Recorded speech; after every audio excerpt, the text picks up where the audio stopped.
Now, everybody who's watching, let's get RBT to 500,000 subscribers by Christmas. He's the best Madden scientist there is. I subscribe to him, and if you don't subscribe to, your favorite team is going to lose to the I'm not saying that team. So we all know the Dolphins are bad, but the question is, how bad are they really? And today, we're going to get an answer to a question that you guys have been screaming at me in the comments to do for a video. Today, we're going to see if a team of NFL backups could actually beat the Miami Dolphins. A team compiled of players that are deemed not good enough to start for their respective teams. If they are all put onto one team, could they actually beat the starters for the Miami Dolphins? This is going to be a funny one, dudes, because if the team of backups actually beat the Dolphins, it'll just show you how bad the Dolphins really are. But hopefully, guys, do enjoy today's Madden 20 scientific experiment video. And if you do, make sure to smash that like button. Make sure to subscribe if you are new and turn on the notification bell if you haven't. And let's see if we can smash 2,000 likes for today's video. Make sure in the comment section below to let me know of any other video ideas you do have for the channel for a chance for your idea to actually be turned into a video. And guys, once again, make sure to click that subscribe button if you haven't, because we do hit 400K by Christmas. 400K subscribers, that is. We are going to be upping my Christmas giveaway from last year. Last year, we gave away 2 Xbox One X's and 2 PS4 Pros. If we do hit that 400K mark by Christmas, that will be turned into 3 Xbox One X's and 3 PS4 Pros. So make sure to take that millisecond to click that subscribe button if you haven't. With that said, my dudes, it is time to go over today's roster of NFL backups. Now, it's kind of tricky to determine exactly what a backup was for some of the positions like wide receiver and cornerback, and I'll explain why I picked some players as I did once we do get to that position. But first of all, team we are going to be using in today's video is going to be the team that the quarterback actually plays for in real life, and that is my favorite team, the Tennessee Titans. And as a Titans fan, how disappointing is it to see today's starting quarterback, Marcus Mariota, who has been benched in real life in favor of Ryan Tannehill. We actually did the backup team like earlier on this year, where we saw if a team of backups could actually maybe compete for a playoff spot, and the quarterback for that team was actually Ryan Tannehill. And today, like 8-9 weeks later after we made that video, it's now Marcus Mariota. So it's sad, but like, to be frank, he's not a bad backup quarterback, but he's the starter for today's video. Now, the running back position, what we did here was just pick players that aren't actually the starter for their teams, because obviously like James White and Dion Lewis get snaps for their respective teams, obviously the Patriots and Titans, but just because they're not listed as the starter, they do warrant a start for the full team of backups. So James White does get to start with Dion Lewis behind him.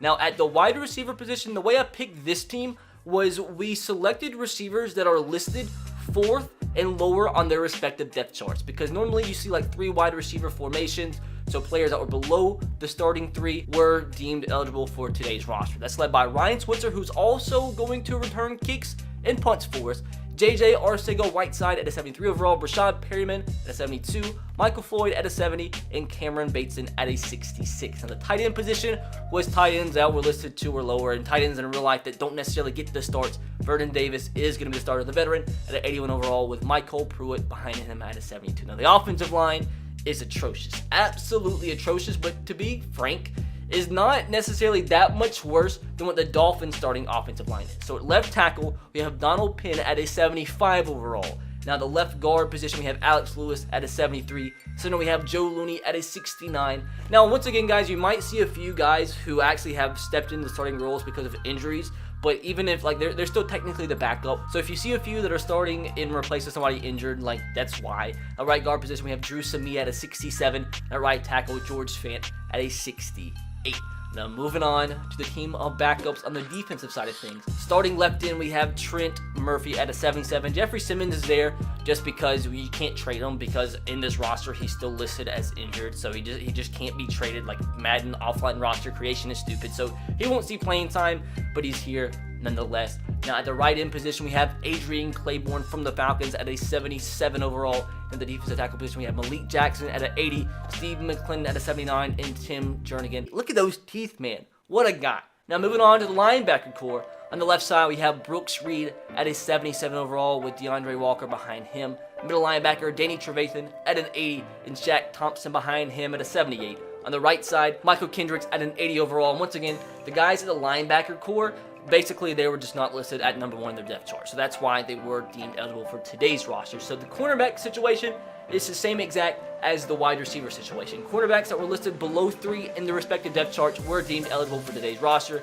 And that includes the top 3 guys, Kevon Webster at a 75, Captain Mutterland at a 72, and Rock Ya-Sin at a 70 overall. Now the free safety position, we have Kurt Coleman at a 71, strong safety, Adrian Phillips at a 77 in the safety positions. They're deemed eligible if they just weren't listed as the actual starter. Now kicker is going to actually be Cody Parkey. Matt Bryant isn't going to start. It's going to be Cody Parkey because technically now he's a backup for the Titans. He was signed to the Titans because the kicker they had in replace of Ryan Succop being injured, like missed so many goddamn field goals. So they brought in Cody Parkey, who, well, he played okay yesterday against the Bucks, but he's not going to start anymore because Ryan Succop is supposed to be coming back from injury, so he's the starter today. And a punter, we actually just, like, you can't really find backup punters, so I just signed one out of free agency, and it's going to be Ryan Allen to start for us today at the punter position. Now, once again, guys, you might see a few players starting in today's roster that might get a little playing time in real life. I just really had to go by the depth charts in terms of Madden because sometimes some guys might start, sometimes they might not. So if you see a few outliers that actually start sometimes in real life, they're on today's roster, I apologize. Did the best I could possibly do. But with that said, my dudes, time to jump into today's game.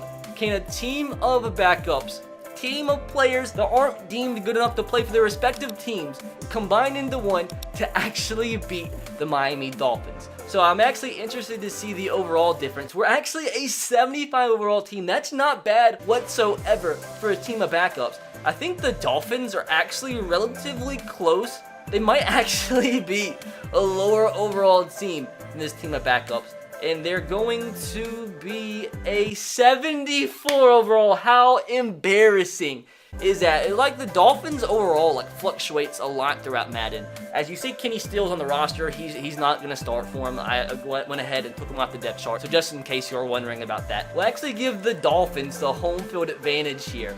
But we're not going to control either team. It's just going to be a simulated match, CPU versus CPU. So I have no say in how it goes. We're going to go ahead, play 5-minute quarters. We're going to put it on, we'll actually do simulation game style.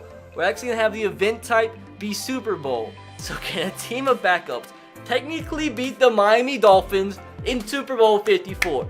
If so, man, I apologize, Dolphins fans. Like, it can't get much worse. Just be excited for the future because it can only get better from here. Goal of today's commentary, get it all done in one take. The team of backups starts with the football. Marcus Mariota with a laser down the field. Play number 1 goes to J.J. Arcega-Whiteside as first down. What a play for the team of backups trying to take an early lead on the Miami Dolphins. Next play from midfield already. Run right up the middle. That's Mr. James White. And in 2 plays, the team of backups have the ball at the 34-yard line of the Miami Dolphins. Now head on, though, to a 3rd down and 6. What's Marcus Mariota going to kick up here?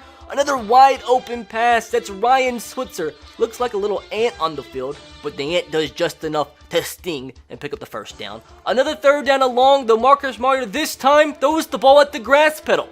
As that's going to set up for a 4th down. And oh God, a Cody Parkey field goal attempt. But guess what? He's clean. He's perfect from the 20-yard line as the team of backups do take a lead on the Dolphins 3-0. Now the Dolphins are trying to keep from getting humiliated. 2nd down and 8, trying to capitalize. That's a pass down the field. Devontae Parker, 1st down for the Dolphins. So thank God they don't go 3 and out for their own sake against a team of NFL backups. Next play, though, trying to keep this drive going here. 3rd down and 5. They're going to run the ball as he's going nowhere. As they line up to punt the football, trying to get good field position. And no! Poor freaking Dolphins. The punt is blocked. And it's picked up. And the Titans, the team of backups, are going to bring it back and score a touchdown and take a 10-0 lead. I'd love to tell you who blocked the punt and brought it back, but I don't know who they are because they're freaking team of backups, dude. With that said, ensuing drive, it's a sack on 3rd down. Captain Mutterland comes in on the cornerback blitz. Dolphins go 3 and out as it's getting worse and worse for them, dude. A chance for the team of backups to go up by 3 possessions here before the first half is over. A dime down the field to Ryan Switzer once again as the team of NFL backups are moving here. A minute to go. The 47-yard line now at the 33. That's Arcega-Whiteside again. Mariota dropping dimes here as a handoff here. Actually, it's a QB draw for Mariota down close to the red zone. 50 seconds to go. 3rd down and 1. Mariota The Dragon, Jesus Christ, that's why you're a backup. Literally a wide open drag route. But hey, they're going to line up for a field goal to take a 13-0 lead. And Cody Parkey showing that he is actually good. Not really, but you get what I'm saying. As we go into halftime, the Dolphins have a total of 6 passing yards against a team of NFL backups. So skipping ahead all the way into the fourth quarter, 4 minutes to go. The Dolphins drive and trying to get back in this ball game. A touchdown, and it's still going to be a one-possession game, and that's Kenyon Drake. He probably shouldn't be on this roster. When I recorded this, he was still a member of the Dolphins. Now he's not, but hey, the Dolphins needed everything they could get. 2nd and 4 here. Another screen pass to Kenyon Drake. That's literally their only offense right now. Little dump-off screen passes. Now out of bounds at the 2-yard line. 3 minutes to go. 2nd and goal. Ryan Fitzpatrick is going to get sacked. What a freaking play call there from the 2-yard line. So it sets up for a 3rd down and goal from the 9-yard line. What are they going to cook up? A freaking run, but guess what? Somehow they got bailed out. They run the ball to iForm Pro from 3rd and goal from the 9, and they pick it up, score a touchdown. So now the touchdown game. Titans, all they're trying to do here, chew the clock out. They get 1 first down to chew some timeouts here, as the Dolphins didn't even attempt an onside kick. But 3rd and 12, 1 timeout left for the Dolphins. Titans going to run the football, going nowhere, as the Dolphins are going to get the ball back with a chance to go down the field and actually win this game. They're having 6 passing yards after the first half. As what a play from Ryan Fitzpatrick, turned backwards in the middle of his drop back. As that's going to be a sack and some valuable time. And look at them. They're definitely in hurry-up mode, as you see, huddling up with only 30 seconds left to go and the clock ticking. Oh, that's like prime Dolphins, right? 3rd down and 7. And what do you know?